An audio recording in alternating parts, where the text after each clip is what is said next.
Жердин аянты 56,5 соток болгон ушул мал сарай сатылат туугандар. Бул жакта чөп басканга жайы чоң, жемканасы, үй бары бар.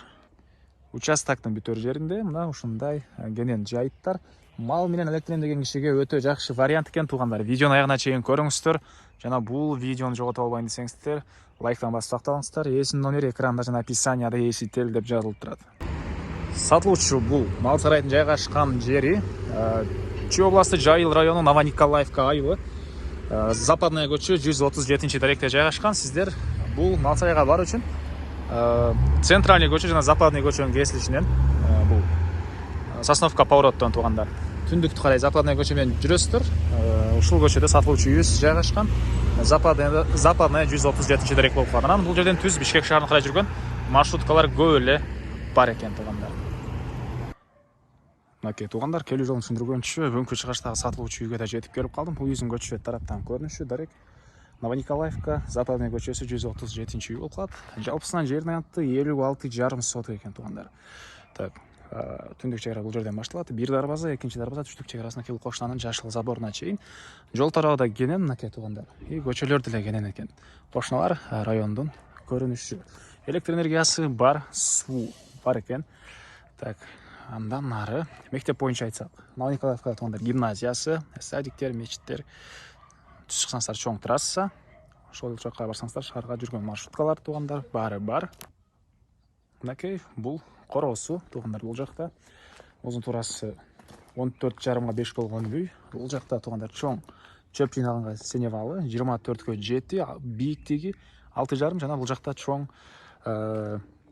мал сарайы 32ге 9,5 болгон мал сарайы туугандар. Жана жаз жайларында мал кармаганга жери. Алардын баары бар экен.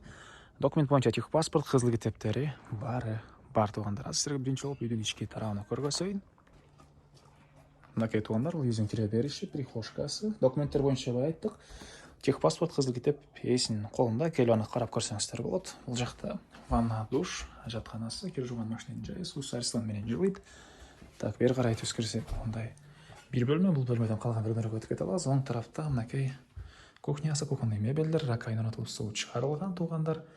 Полдо жагыштан болгон пол. Түз кирсек, бул жакта бир чоң бөлмө. Мынакей түштүк тарабынан терезелери. Андан кийин дагы бир бөлмө жайгашкан туугандар. Бул үйдөн сырткары негизинен туугандар дагы чоң үй саласыздарбы? Кенен мынакей 56,5 соток жер. Кенен дагы бош жерлери бар экен. Бул жакта мынакей мурдакы эски сарай, бул жакта жаңы сарай. Анда көргөзсөм азыр видеонун жүрүшүндө жаш бактары. Бул жакта мындай склад. Анан 40 тонналык 2 контейнер туугандар. Жемкана катары колдонулат. 6,5 метр болгон бийиктиктеги чөп жыйнаган сенебалы. Узун турасы 24кө 7 туугандар. Экинчи дарбазасы бул тарап менен ушул жем, чөп, мал алып кирип чыкканга өзүнчө ушундай дарбаза дагы орнотуптур үй ээси. Анан бул тарапта дагы ушундай бош жерлери туугандар. Дагы эмне маалымат туугандар? Мына бул жакта мал сарай. Узун турасы 32ге 9,5. Видеонун башында айткандай туугандар, ал жакта мал жайганга жайы, Карабалтанын өзүндө мал базары да бар туугандар. Мал менен алектенген кишиге өтө жакшы жер экен. Чөптөр дагы, жемдер, аталалар туугандар. Ушундай атала чыгарган жерлер дагы бул Новониколаевкага жакын болуп калат. Мал менен алектенген кишиге өтө жакшы вариант туугандар. Бул мал сарайдын ички тарабы, форточкалар, акырлар, мынакей бул жакта жыгачтан болгон пол, суу бул жерден дагы чыгарылган ички тараптан мал сарайдын туугандар. И орто ченинен дагы эки тарапка чыгып кете аласыздар туугандар. Мынакей бул мал сарайыбыздын көрүнүшү. Бул мал сарайдын түштүк тарабынан көрүнүшү. Мына бул жактан да кирип чыга аласыздар мал сарайдын ички тарабына. Чек ара туугандар мынакей ушул кара жыгачтардан түз ары карай, чоң дарактарга чейин барат. Жана айткандай 56,5 соток, 35ке 173 участоктун узун турасы. Жана бул 40 тонналык контейнерлердин ички тарабы жем сактайт экен бул жакта. Бул чөп баскан жерге туугандар 4000 штук пресс кенен эле батырабыз дейт. Сарай ээси. Так, дагы эмне маалымат? Бул жагына мына